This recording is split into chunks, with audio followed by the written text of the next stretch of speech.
Border ਤੇ ਆਖਰੀ ਪਿੰਡ ਹੈ ਮੇਰੇ ਸਾਹਮਣੇ ਬਿਲਕੁਲ ਨਾਲ ਪਾਕਿਸਤਾਨ ਤੇ ਇੰਡੀਆ ਦਾ ਬਾਰਡਰ ਹੈ, ਦਰਿਆਏ ਰਾਵੀ ਹੈ ਤੇ ਪਿੱਛੇ ਮੇਰੇ ਪਿੰਡ ਮਹਾਰ। ਉੱਥੇ 5 ਮੰਦਿਰ 2 ਗੁਰਦੁਆਰੇ ਤੇ ਮਸਜਿਦਾਂ ਮੌਜੂਦ ਸਨ 1947 ਤੋਂ ਪਹਿਲਾਂ। ਸਾਈਡ ਤੇ ਕੱਚਾ ਮਕਾਨ ਹੈ।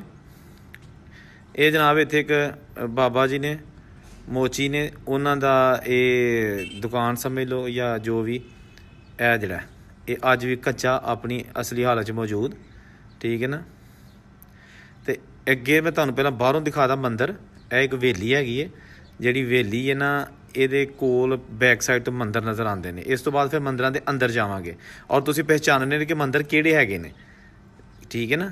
ਇਹ ਦੇਖੋ ਤੁਸੀਂ, ਇਹ ਜਨਾਬ 1947 ਤੋਂ ਬੰਦ ਪਏ ਮੰਦਿਰ, ਪਿੰਡ ਮਹਾਲ, ਤਹਿਸੀਲ ਤੇ ਜ਼ਿਲ੍ਹਾ ਨਾਰੋਵਾਲ।